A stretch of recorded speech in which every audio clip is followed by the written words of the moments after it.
میں بڑا دکھی آ رہا ہوں. اللہ کے نبی کیا ہوا؟ کہا ہونا کیا ساری پاکستان کی دینی جماعتوں نے دعوت دے کر مجھے بلایا تھا اور جب میں یہاں آیا میرے استقبال کے لیے کوئی بھی نہیں پہنچا. مجھے خود ہی ٹیکسی کر کے یہاں آنا پڑا, کوئی بھی نہیں آیا. اب میں ناراض ہو کر جا رہا ہوں اور طاہر القادری صاحب اللہ کے نبی کے پاؤں میں بیٹھ کر رونے لگے, نہیں جانے دوں گا, نہیں جانے دوں گا, نہیں میں نے جانا ہے, میں نے جانا, اب نہیں جانے دوں گا, اللہ کے نبی معاف کر دیجئے, نہیں جانے دوں گا, مجھے بتائیے, مجھے آرڈر کیجئے, میں کیا کروں؟ کہا اچھا اگر تو میرا خادم بن جائے, اعوذ بوجہ اللہ العظیم, اگر تو میرا خادم بن جائے, ہوٹل کا کرایہ تیرے ذمے, ٹیکسی تیرے ذمے, واپسی مدینہ بائی ایئر کا ٹکٹ تیرے ذمے, تو یہاں سے ٹکٹ دے کے کس نے بھیجا تھا؟ اس نے ریٹرن ٹکٹ کیوں نہیں دے دیا؟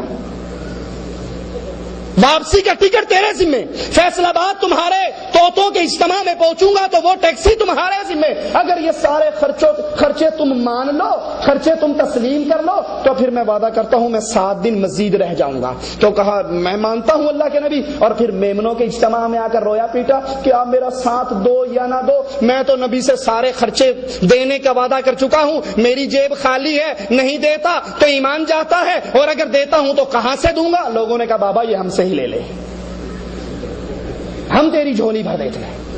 اگر یہ مان لیا جائے کہ اللہ کے نبی بشر فوت ہو گئے, بشر مر جاتا ہے, بشر دنیا چھوڑ دیتا ہے, بشر عالم الغیب نہیں ہوا کرتا, بشر مختار کل نہیں ہوا کرتا, لیکن جھوٹ کے پاؤں نہیں ہوا کرتے. جو عقیدے لوگوں میں بیان کرتے ہیں ایک خواب کے اندر سارے عقیدوں پر پانی پھیر گئے. لوگوں کو کہتے ہیں نبی عالم الغیب, تو نبی کو تو پہلے ہی پتا تھا مدینے سے نکلنے سے پہلے, فلائٹ پکڑنے سے پہلے کہ وہاں استقبال کرنے کے لیے کوئی نہیں آئے گا, تو نبی کیوں آئے؟ نمبر 1. نمبر 2, لوگوں سے کہتے ہیں آگے تاج والے, دم بدم پڑھو درود, کہ حضور بھی ہیں یہاں موجود, نبی موجود ہیں, ساتھ ہیں, بیٹھے ہیں, آئے ہوئے ہیں, حاضر ناظر ہیں, ادھر بھی تو ادھر بھی تو, جدھر عرش پہ بھی سنا نا, بھی تذکرہ غوثیہ, عرش پہ بھی نبی, فرش پہ بھی نبی. ارے بابلے, جو حاضر ناظر ہوتا ہے وہ فلائٹ کیوں پکڑتا ہے؟ اسے کراچی سے فیصل آباد کیوں جانا پڑتا ہے؟ نہیں تم نہیں مانتے, نبی پورے مختار کل, سارے خزانوں کی کنجیے, سارے خزانوں کی کنجیے, تو اپنے خواب کے اندر اپنے عقیدے کی نفی کیوں کرتے ہو؟ جس کے پاس سارے خزانوں کی کنجیے ہوں وہ 1500 ریال کا ریٹرن ٹکٹ خود نہیں لے سکتا, تم سے کیوں مانگتا ہے؟ جو عقیدے امت کو تم دیتے ہو, اپنے خواب, اپنا ڈرامہ, اپنی جہنم بھرنے کے لیے, اسی عقیدوں کا تم انکار کیوں کر دیتے ہو؟ اگر یہ مان لیا جائے نور من نور اللہ کہنے کی وجہ سنیے, اگر یہ مان لیا جائے کہ نبی بشر تھے تو ساری پنچکین کے شرک کی ختم ہو جائے گی. پیر سیفی انگلی کے اشارے کرتا ہے, کرنٹ مارتا ہے, اور لوگ لوٹ پوٹ ہو کے سجدوں میں گرتے ہیں.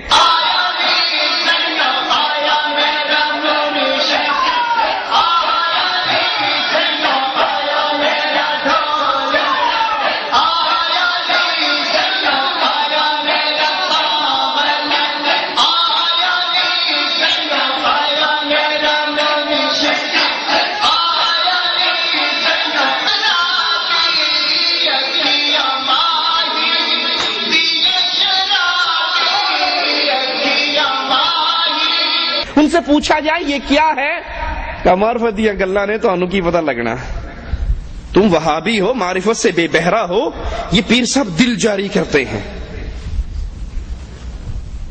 آج قوالی پیٹنے والے, قوالی بجانے والے, قوالی گانے والے, ڈھول سرنگی بجانے والے, قرآن کریم کی یہ آیت ان پر کیسے فٹ ہوتی ہے. وَذَرِ الَّذِينَ اتَّخَذُوا دِينَهُمْ لَعِبًا وَلَهْوًا وَغَرَّتْهُمُ الْحَيَاةُ الدُّنْيَا, اور ایسے لوگوں سے بالکل کنارہ کش ہو جائیے. ان کی قوالیاں نہ سنیے, ان کے کفریہ جملوں کو نہ سنیے, ان کی ساز اور موسیقی کو نہ سنیے, بلکہ ان سے کنارہ کشی اختیار کر لو جنہوں نے اپنے دین کو کھیل اور تماشا بنا لیا. اللہ کی قسم دے کر پوچھتا ہوں, اس منظر کو آپ اہل شرک کے سامنے, اہل کفر کے سامنے پیش کیجئے, کافروں کے سامنے پیش کیجئے کہ ایک مسلمان بڑی سفید پگڑی باندھ کے بیٹھا ہوا ہے اور انگلی کا اشارہ کر رہا ہے اور پوری مسجد کو کرنٹ لگ رہا ہے, وہ ناچ رہے ہیں, گر رہے ہیں, لوٹ پوٹ ہو رہے ہیں, تو کیا خیال ہے؟ کفار اس کو دیکھ کر اسلام سمجھیں گے؟ کہیں گے یہ کیا کھیل تماشا ہے, اور وہ بھی اللہ کے گھر کے اندر. یہ کھیل تماشا نہیں ہے اور کیا ہے؟ سفید لمبی داڑیاں ہیں، طاہر القادری صاحب کی موجودگی میں بابے ہیں، اور ناچ ناچ کے ان کا ایسی تیسی ہو رہی ہے، کوئی رکوع کی حالت میں ناچ رہا ہے، کوئی کھڑا ہو کے ناچ رہا ہے۔ کیا انڈین اداکار ناچیں گے، پاکستان کے اداکار ناچیں گے جو یہ مولوی مسجد میں ناچتے ہیں؟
یہ کھیل تماشا نہیں ہے؟ کیا قوالی کے نام پر یہ کھیل تماشا مسلمانوں میں داخل نہیں کیا گیا؟ اور قرآن کہہ رہا ہے ان لوگوں سے کنارہ کشی اختیار کر لیجئے جنہوں نے اپنے دین کو کھیل تماشا بنا لیا۔ کھیل کے نام پر کھیلو، اسلام کے نام پر تو کھیل کو اسلام میں داخل نہ کرو، یہ کھیل تماشا ہے۔ پیر نوری بوری لاہور کی بہت بڑی سرکار ہے، اس میز سے لمبے تو ان کے بال ہی ہوں گے، ایک چٹیا ادھر چھٹتی ہے، ایک چٹیا ادھر ہے، بیچارہ بالکل اینڈ ہوا ہوا 80 سال کا ہوگا، اس سے دھمال نہیں ڈالی جا سکتی، تو دو آدمی ادھر سے اس کے نیچے ہاتھ دیتے ہیں، دو ادھر سے اس کے نیچے ہاتھ دیتے ہیں، اس کو بڈھے کو زبردستی نچاتے ہیں، اور وہ بیٹھ سے کہتا دھمال ڈالو، مولویوں مسجدوں سے نکلو دھمال ڈالو، سنی ہو تو دھمال ڈالو، شیعہ ہو تو دھمال ڈالو، وہابی ہو تو دھمال ڈالو، اور جو دھمال نہیں ڈالے گا اس کی نجات نہیں ہوگی۔ کہتا میں قسم کھا کر کہتا ہوں جو دھمال نہیں ڈالے گا اللہ کی قسم قیامت کے دن نہیں بخشا جائے گا۔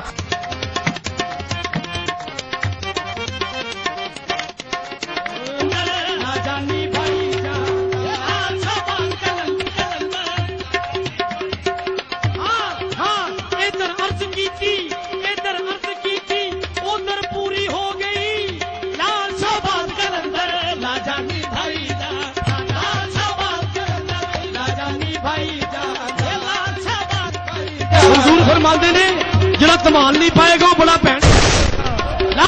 سرکار فرماندے نے پاویں کوئی شیعہ ہے، پاویں کوئی سنی ہے، پاویں کوئی وہابی ہے، جڑا کوئی تمال نہیں پا رہا وہ علی پاک دا منکر ہے، جڑا علی پاک دا منکر ہے سرکار کہندے نے میں سرکار نوری بوری والے دی قسم کھا کے کہنا ہے کہ او دی حشر نو بخشش نہیں ہونی۔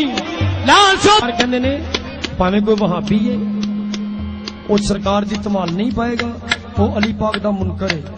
ਤੇ ਜਿਹੜਾ ਅਲੀ ਪਾਕ ਦਾ ਮੁਨਕਰ ਹੈ ਉਹਦੀ ਮੈਂ ਭੈਣ ਨੂੰ ਕਹਿੰਦਾ اللہ کا واسطہ دے کر پوچھتا ہوں، اے اہل ایمان، اس ظالم کے اس کفریہ جملے پہ غور کرو، جو دھمال نہیں ڈالے گا قیامت کے دن نہیں بخشا جائے گا۔ اللہ کے گھر میں کھڑے ہو کر پوچھتا ہوں، کیا ابو بکر نے دھمال ڈالی؟ کیا عمر، عثمان اور علی، طلحہ اور زبیر